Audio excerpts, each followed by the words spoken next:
शुभ सकाळ माझ्या गोड फॅमिलीला. बघा आम्ही आता पंढरपूरला जायला निघालो. बघ ताईचं पण येणार आहे. बंडारीच्या ताई आणि सानपाड्याच्या ताई त्या पण निघाल्या. आईला भेटायला आले त्या बघ. इथूनच बस आहे आमच्या घनसोलीवरून. बरं भाऊ उद्या गावासाठी चाललो आम्ही. बघा आता निघालो आम्ही. आता 8 वाजले ना, 9ला बस येणार आहे. चला आता भेटूया बसमध्ये. कोण कोण आहे बघूया आपण. नमस्कार करतो आम्ही.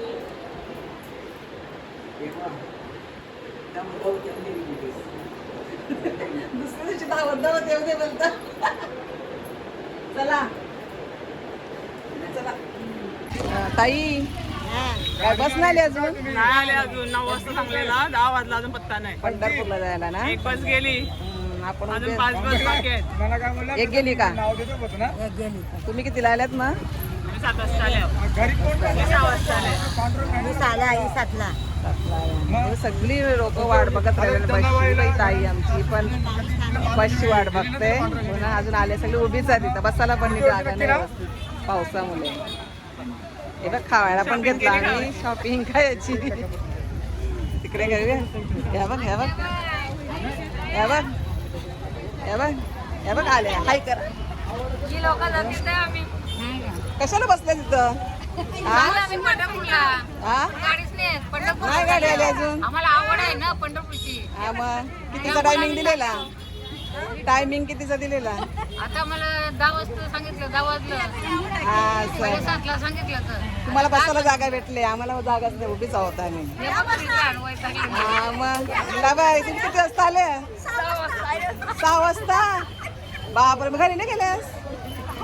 मग जेवल्या पण नाही वाटतंय. अरे बापरे. 12 वाजता बस आहे. आम्ही 7 वाजता आलो. आतापर्यंत बस आली नाही. आमचं जेवण पण तसंच आहे. असं आहे मग जेवण आहे इथं बसून आता इथं कितीला? जेवायला तर जेवण करता, बस यायची वाट बघता. मग काय? आपल्या विठाताई रामकृष्ण हरी. रामकृष्ण हरी. किती वाजता आले? आम्ही 8 वाजता आले. हो पहिला येऊन गेलो आम्ही. जेवल्या की नाही? नाही जेवलो. बरोबर घेतले. पोट भरले आमचं. पंढरपूर सांगितलं म्हणून. पोट भरला असं आहे का? पण बाबा तुम्ही माऊलींचा. पंढरपूरला जायचंय आम्हाला, पण अजून बस नाही आली. मग बस आली का आम्ही मग डायरेक्ट पंढरपूरला जाऊ हो लागलो. का? किती वाजता आल्यात? आम्ही आल्यावर 8 वाजता आलो. पहिले येऊन गेलो 7:30 वाजता. परत घरी गेलो. आणि भरत भाऊ गायबच झाल्या तिथून. ते धावता इकडे तिकडे. त्यांची पण गडबड चालू झाली जरा. एवढा अरेंजमेंट करायचं त्याला एकट्याला ना त्याच्यामुळं. चला आता आमची गाडी सुटलेली आहे. डायरेक्ट पंढरपूर. बघा आमच्या गाडीमध्ये आता हरिपाठ चालू आहे भरत भाऊचा. बघा हे बघा आमच्या गाडीमध्ये कोण कोण आहे.